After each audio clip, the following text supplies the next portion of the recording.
My name is Dr. Peter Venkman. No way! I'm Dr. Peter Venkman. Got that? This town's only big enough for one Peter Venkman. I agree. So one of us must go. Yeah! Why do I say things like that? I always get in trouble. Hello, Bots and Books fans. This is Scorp1701, and tonight we'll be taking a look at the Diamond Select, the real Ghostbusters, Peter Venkman. And I am so excited to finally get to this figure.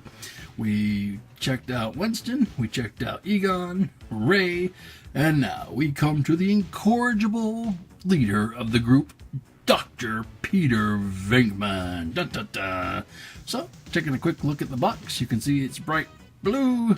Got Select as in Diamond Select at the top, the real Ghostbusters logo on the left, Peter Venkman, caution tape at the bottom, deluxe action figure with accessories and diorama pieces.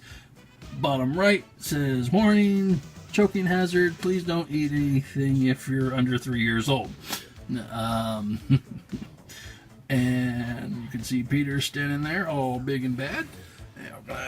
Take a quick look on the left side of the box. Nice profile picture of Peter.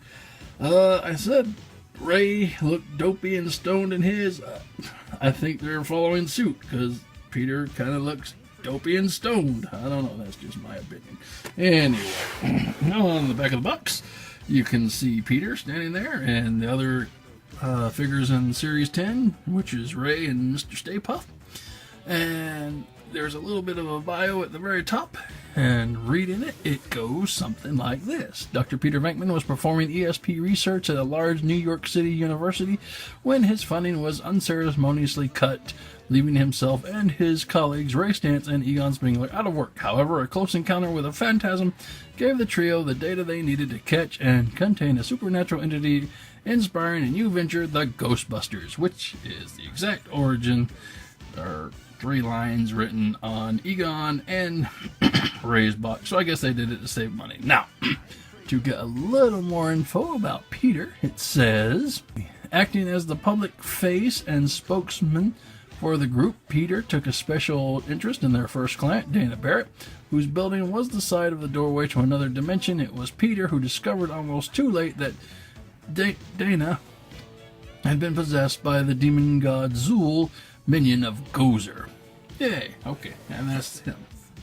Down at the bottom, you see a little bit of credits for the box, and that's pretty much it for this side.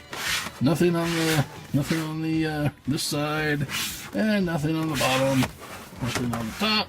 It's all clear and ready. So, with that being said, let's go ahead and crack this bad boy open and get Peter out of the box. And here we have Peter out of the box. Dun-dun-dun. And in his box comes a large piece of the diorama, which I really could care less about. I'm not going to get all the figures, so therefore it is useless to me. Instructions on how to put the diorama together, equally useless.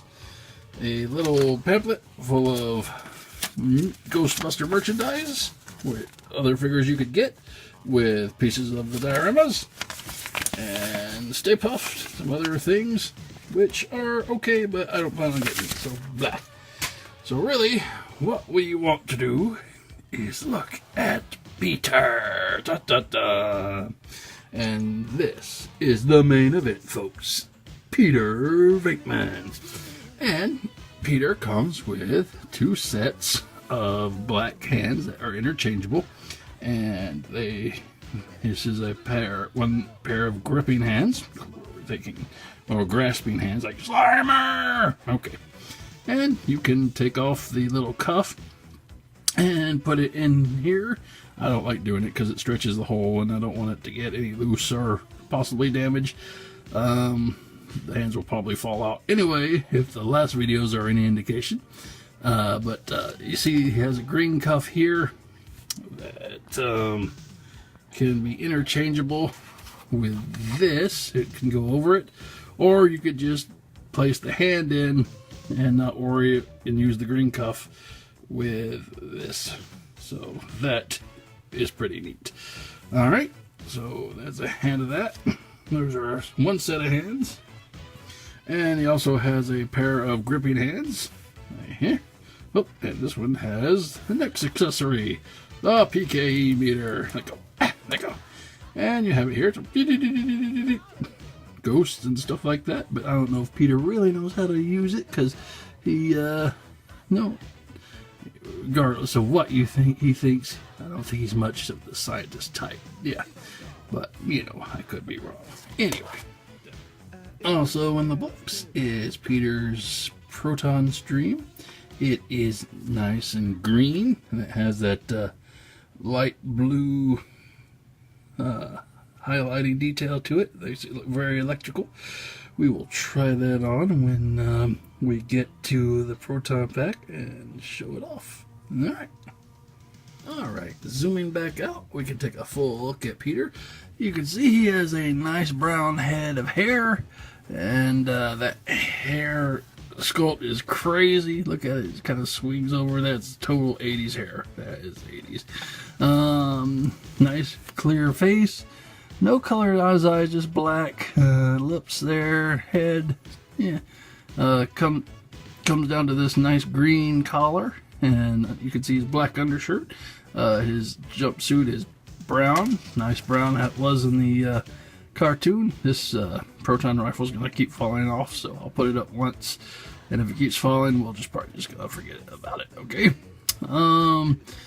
He has 2 belts, one that connects to the proton pack with the straps around the shoulders, and nice silver and red buckle there. Blue belt with some indicators and little chains on it. It has some elbow pads, very nice looking right there. Some details in the jumpsuit, which is the zippers, which is nice. Let's see, it comes all the way down to his midsection here. Cuffs at the green at the cufflinks, which is pretty nice. Hands, Ghostbuster symbol here on his right shoulder. It's very nice. And comes down. You can also see the green at the bottom of the leg cuffs, and comes to his black boots and silver eyelets, whatever those things are called. And that's just nice. I love the colors on this guy. He is very, very nice. All right, let's check out the back of him. It's pretty much the same. But really want to take a look at this proton pack. So I've attached the trap. You see his ghost trap. This obviously can come right off, and it can unwrap. And it has some nice colors on the sides. You got some silvers, some reds, whites, yellows, and on the sides a little red there. Foot pad has some silver, red, and blue, and a little black for the handle. Some caution taping. So yeah. Love these things. Proton pack, a little gold, orange, silver, some different colored buttons here. I think that's unique. I don't remember seeing these these colored buttons on the others. Let's get a little closer look in there. See, I'll have to check. That kind of looks different. Anyway, going back, the back. Some more reds, yellows, blue. The red here is not as good as the others. Could have used another coat, it looks like, because that's, you can see the blue on the back going through. Yellow got a little smudgy up there, so they weren't as careful on his paints, because there's some red smear there, some orange smear up here. But other than that, I'm not going to be too picky about it. I mean, it's still a great looking figure. Going down to the proton rifle, you can see here that it is nice and brown with activation button that's activated. The yellow on off switches, some more red there. On this side, you got some blue, some brown for the handholds, little coils, blue tip, yellow. So I like that. And you know what? Actually, let me take a look at that. That looks different. I don't remember this little section being on the others. I have to check that out. That looks unique. Like this is a completely new proton rifle mode. Or mold. That's what I meant to say. Mold. Anyway, that usually just sticks right there in the top until it falls off because you move him. Okay, forget it. It's not going to stay. So, anyway. Okay. And looking at the proton rifle, like I said, taking the proton stream, nice screen, we'll find the tip here, and then the little plastic thing covers it right like that. And boom. You have the proton rifle shooting a nice green and blue stream. Let me cut to a scene of trying to get Peter to hold it. Through experience, I know that's the fastest and cleanest way. Give me a second. And here he is with his proton beam in his hand. And he looks really nice. He's sitting there.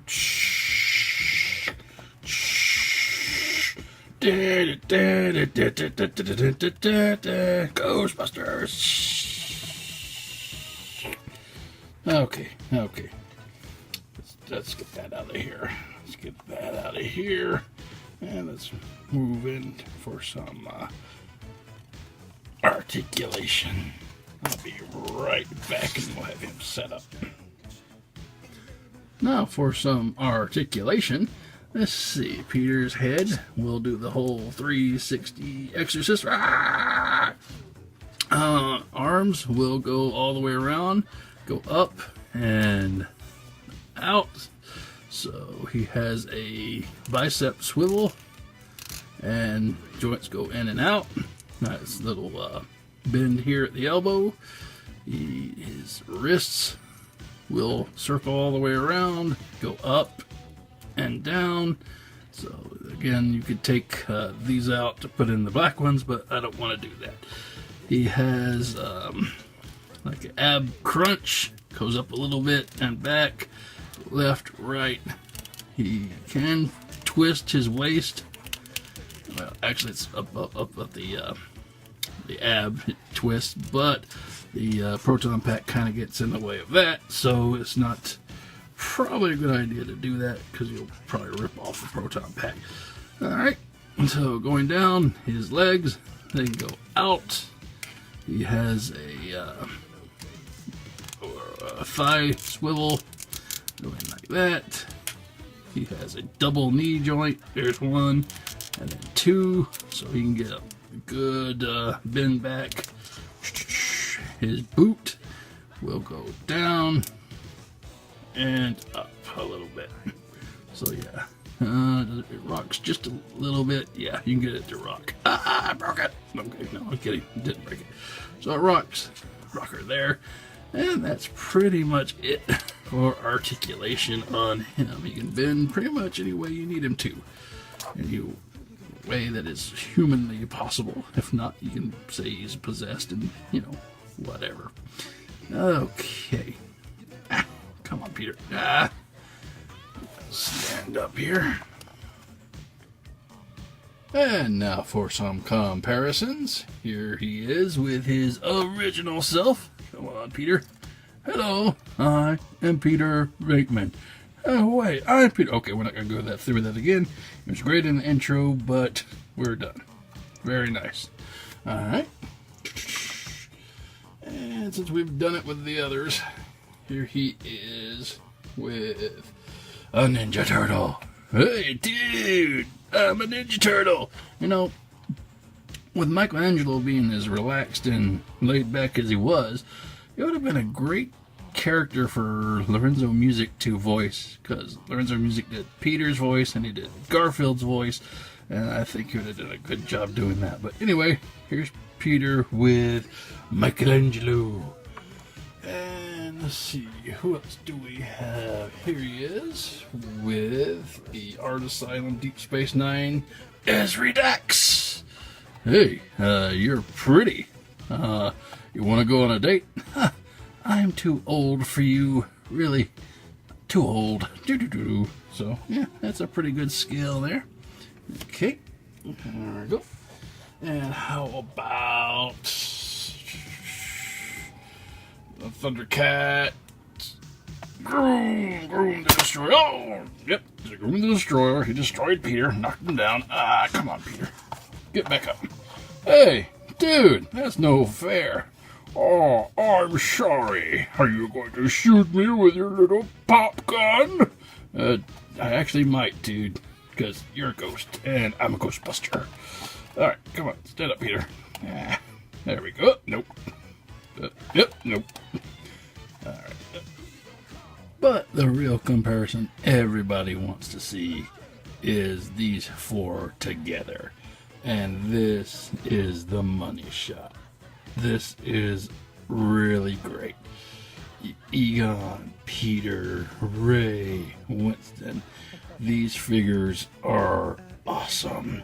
We've wanted them for so long, since the 80s when they gave us the Kenner figures, which weren't bad for what they were in the time, but these are great. And I am so happy that I have these figures. They are going to be a jewel in my collection, and I can't wait to get a shelf ready, put them all on there, and oh, well, they're not all there.